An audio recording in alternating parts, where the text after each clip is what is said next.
When we look at the data, we know that we have to do better in those areas.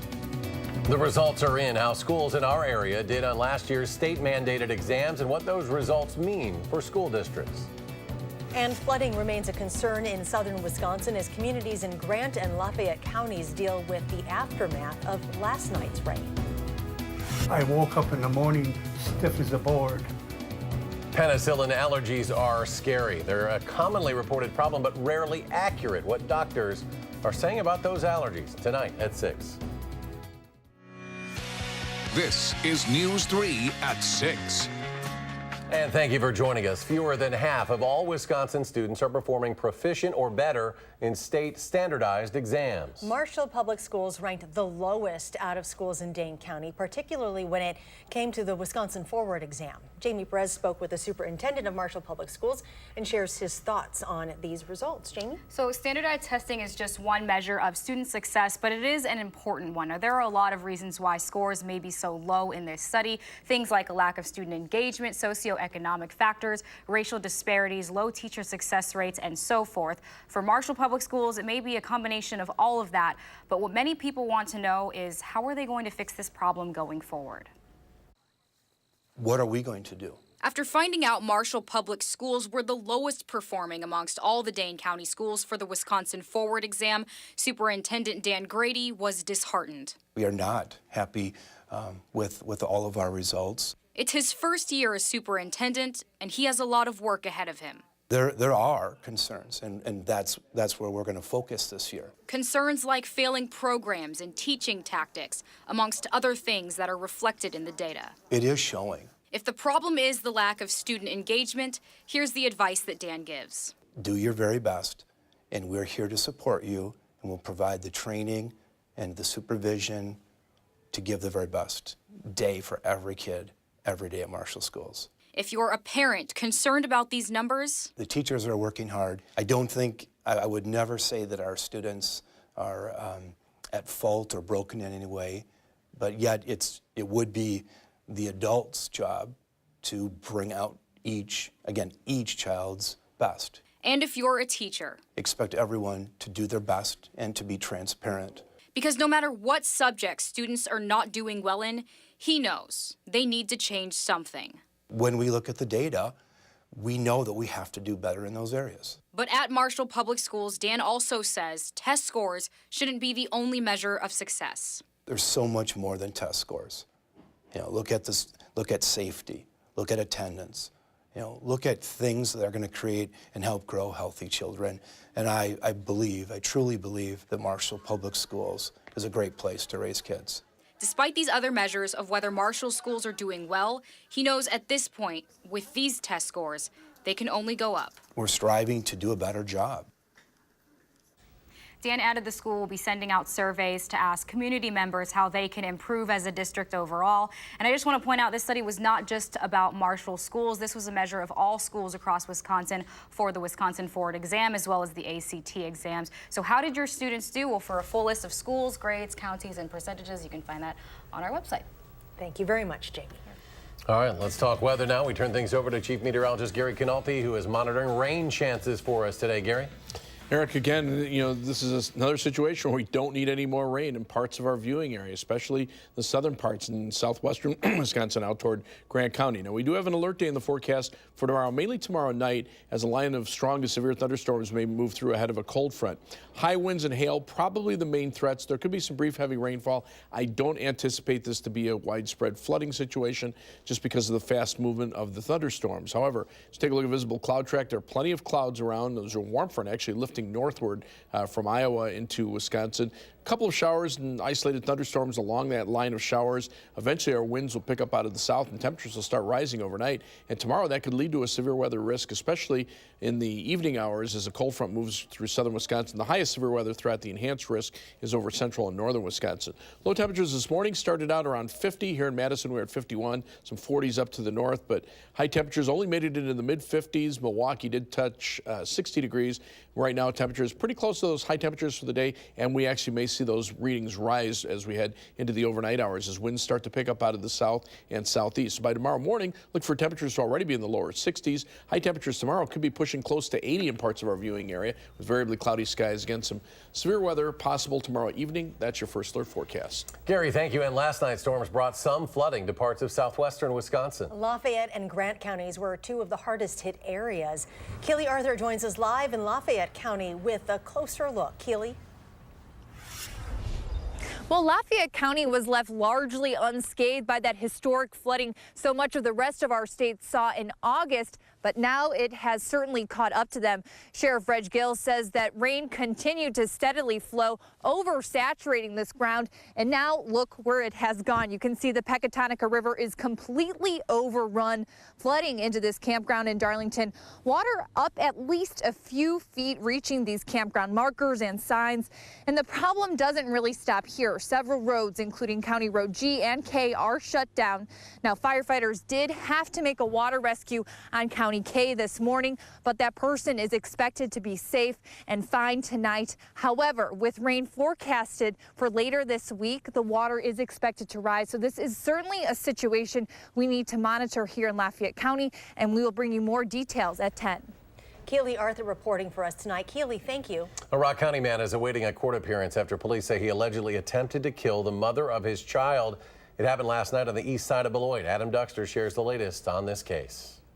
Neighbors say not much happens here at their small mobile home community in Beloit. They say they're shocked to hear that one of their neighbors, 29-year-old Jonathan Castro, had attempted to kill the mother of his child. They fought a lot, but yeah, I would never expect him to do that, especially with the baby being in there. Police say last night Castro got into an argument with a woman whose identity they are keeping private. That's when they say Castro began choking her and beating her over the head with a hammer. Came outside to walk my dogs last night. It's like the entire Beloit Police Department was here. It was from here all the way down and around. Today, Beloit police are urging those in situations of domestic violence to seek help. And we encourage anyone that's involved in any type of domestic violence to please call the police department. And if you don't call the police department, at least reach out to the resources. Resources, they say, aren't very far away. Our Beloit Domestic Violence Shelter is a great resource. They can help guide you, get you counseling, and get you the help that you really need. Executives at the Beloit Domestic Shelter say they can work with victims in cases like this to help provide them a new place to stay. So many victims lack access to resources to be independent or find an alternative place to stay. Then we can provide shelter for an extended period of time. Now, as you heard that neighbor say, initially there was a baby in the home at the time. Police telling me today that that baby is safe and sound. Now, as for the woman involved, she suffered a fractured skull, but she is in a local hospital and is expected to make a full recovery. And later tonight on our website, channel3000.com, we'll have domestic violence resources and information for people in Rock County. Adam Duxter reporting from our Rock County Bureau at the Janesville Gazette. Adam, thank you. 3 Madison students face charges in a school fight that resulted in a resource officer breaking his hand. This happened yesterday morning in a hallway between classes at West High School. Police said several officers were called to West to back up the ERO, and officers worked with school staff to get the group under control. A letter was sent to parents regarding the incident. Well, good news keeps coming for the Milwaukee Brewers. The team will have home field advantage, of course, throughout the NL playoffs after winning the division yesterday. They also just found out today they have the 10th best attendance record in baseball. The Milwaukee Business Journal reports the numbers were released today for total attendance for every major league team. The Brewers made the top 10 despite being the smallest metropolitan market in the league. Although the average league attendance decreased 4.1%, the Brewers saw an increase of 11.4%. Only the Houston Astros and Philadelphia Phillies had a larger increase. A Milwaukee area fire department is showing its support for the Brewers. The Greenfield department posted on Facebook saying firefighters and paramedics will be allowed to wear Brewers hats on duty as long as their playoff run stays alive. Straight ahead at 6, doctors are urged to check with patients about false penicillin allergies. You'll hear from patients who had their allergy reevaluated and the changes they're seeing in their care today. Stay with us.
Allergy to penicillin and its related antibiotics are the most commonly reported drug allergy in the country. But most of the people who think they're allergic actually are not. Amanda Quintana shares why doctors want you to get tested. Amanda? Yeah, well, about 10% of the population believe that they're allergic to penicillin, but experts say about 90% of those people can actually take penicillin with no issue. For those who think they're allergic, it's more difficult to treat infections and it's more expensive. We've been married almost 32 years. Just as Carolyn and Ron Staszewski remember their anniversary, they each remember how long it's been since they first realized they were allergic to penicillin. For Ron, it's been much longer than his marriage, more than 50 years ago when he got a shot while in the Army. I woke up in the morning stiff as a board. All my joints were like rubber, and I rolled right off the top bunk. When Carolyn had their first child 20 years later and needed antibiotics, another bad reaction. And I broke out in a rash all over. And they said, oh, never again. You can't take penicillin because you had an allergic reaction. Next time could be worse. So it followed them both. With each infection or surgery, doctors had to find another option, many times a more expensive one with a higher risk of side effects, until a recent allergy test. Both of us came through and said we're not allergic to penicillin, so it's off of our records. They're part of the 10% of the population who list themselves as allergic to penicillin, but only about 1% of people are actually allergic. So that leaves about 9 out of 10 people out there thinking they're allergic, but probably they could take it just fine. Dr. John Kelly says it makes patients harder to treat, many times keeping them in the hospital longer. Sinus infections, ear infections, pneumonias, bladder infections, skin infections, anything you can name of, usually a penicillin is going to be a preferred option. Now the Staszewskis know this whole time, through hip surgeries and knee replacements, they could have been using that #1 option. But it's kind of a relief saying, okay, that really isn't true. You know, and we don't know, in my case, we don't know how long it has not been true, if it ever was. SSM Health is encouraging patients to get tested. The allergy clinic begins by testing diluted penicillin on your skin, the skin of your arm, then testing a couple stronger amounts. It takes about 2 hours to complete that test. Now, as for why Ron and Carolyn thought they were allergic, now it could be a reaction to the infection that they had, and you can actually grow out of this allergy. So as you get older, it's just not there anymore. A lot of people wondering right now, Yeah. maybe I'm not allergic. All right. Thank you, Amanda. Thank you. In weather, look for a round of thunderstorms tomorrow evening ahead of a cold front that could bring some severe weather threat. Then we'll see off and on rain chances for about the next week to 10 days of your first alert forecast in just a few minutes.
Welcome back. UW students can register to vote on campus right now. There are volunteers at all 3 libraries until 8 o'clock tonight, tomorrow, and Thursday. Students will need their Wisconsin driver's license or the last 4 digits of their Social Security number to register. They can vote from either their home address or their address near campus. Edgewood College launching a new tuition grant program. Intuition, it's called. It'll help students who excel in academics get a small college experience at a tuition rate comparable to UW-Madison. Students accepted into the program will be guaranteed the same level of aid for all 4 years. The new program will be available to first-time, full-time freshmen in the fall of next year. We are really close to the 4,000 mark in our Coats for Kids campaign. There is still time to donate any coats or winter gear at any Clinky Cleaners or Lucier Family YMCA. The donation drive wraps up this Saturday. Chief Meteorologist Gary Canalti joining us now with a look at our forecast. Gary, lots of rain in the next 7 to 10 days. Yeah, off and on rain chances, hopefully not too heavy. Now, tomorrow we're looking at the possibility for some severe weather, so we've put an alert day in the forecast, mainly for tomorrow night. In the evening, a line of thunderstorms moving on through. Hail and high winds, the main threat. Brief heavy rainfall. I don't think it should add to the flooding situation, although there are parts of the state that just don't need any more rain. But these storms will be moving pretty quickly, and you can see the precipitation potential. This is all the way through Friday, 1 p.m. Generally around a ½ inch of rain expected over much of southern Wisconsin. There'll be some localized amounts in excess of an inch in a heavier thunderstorm, but most areas hopefully should see their rainfall limited by the fast movement of the thunderstorms. The areas really most at risk are from southern Grant County to the southern portion of Dane County, just north of Janesville. That's the area that picked up between about 1 and 3 inches of rain over the last few days.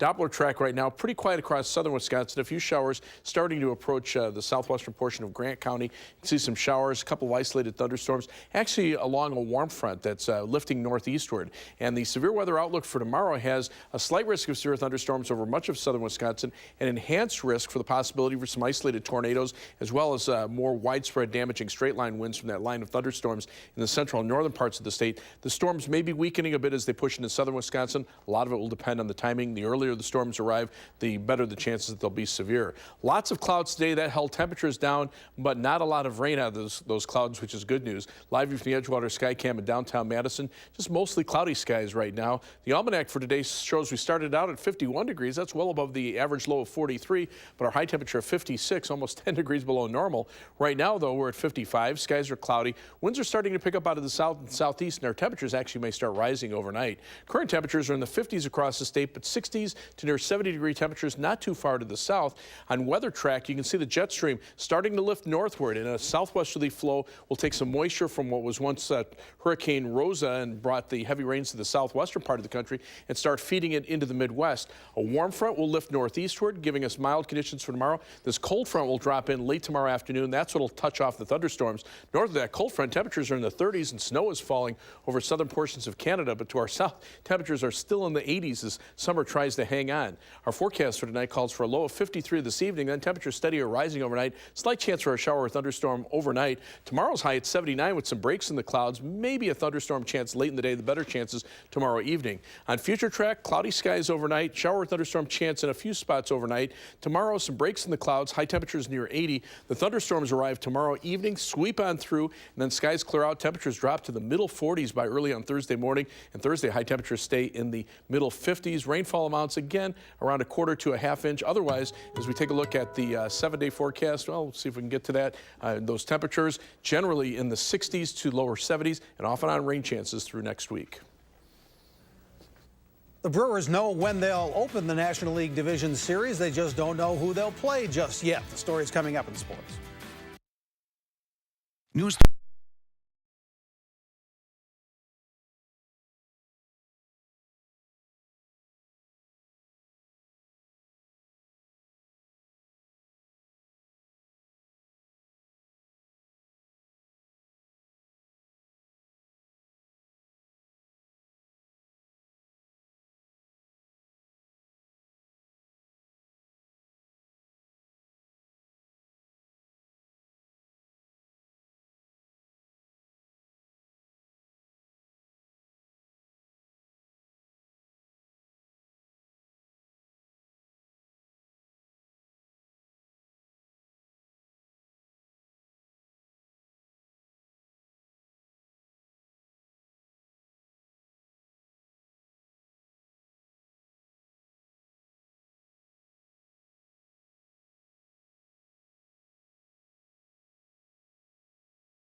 We don't know who the Brewers will play in the National League Division Series starting Thursday at Miller Park, but we do know when they'll play. The schedule for the first 3 games of the Brewers' NLDS appearance are now set. The winner of tonight's Rockies-Cubs wildcard game at Wrigley Field will go up to Milwaukee to play the Brewers in Game 1 of the NLDS Thursday afternoon, a 4:07 p.m. start at Miller Park. Game 2 will be a Friday afternoon with a 3:15 Central start. The first 2 games of the NLDS will be televised on FS1. For Game 3, the Brewers will be on the road Sunday afternoon at 3:37 Central at either Colorado or Wrigley Field, depending on who wins tonight's wild card game.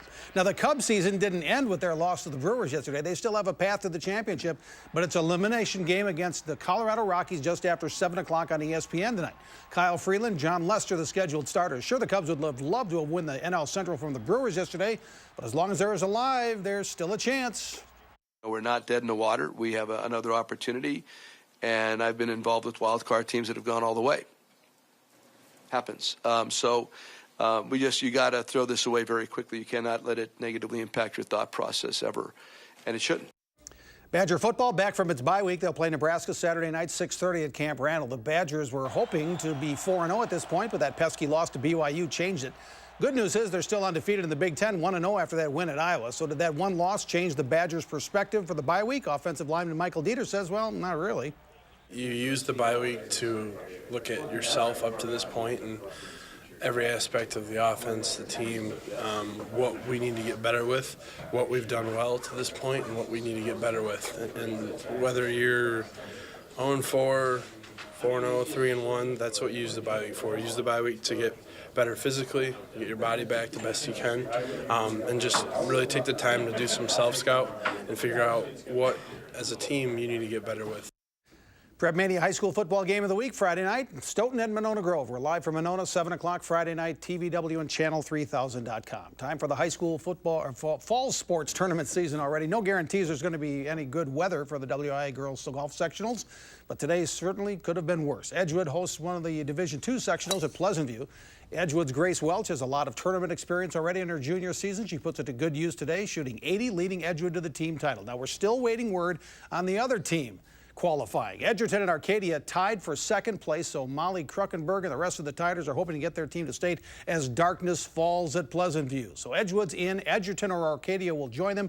The individual winner today at Pleasantview is Aquinas' Annie Balduzzi. Welch second. The Division I sectional, including teams like Middleton and Milton, scheduled for tomorrow at Reedsburg Country Club. I think they're taking the cars and putting the car lights on the course right now. Right so now, they can see it's a long day of golf, and hopefully, like you said, the weather will cooperate in some way, shape, or form. Yeah, tomorrow I think most of the day will be dry. We'll have a high of 79 and get an alert day for the possibility for severe weather tomorrow night. Dry weather on Thursday with sunny skies and a cool day, but then you can see off and on rain chances after that all the way through much of next week.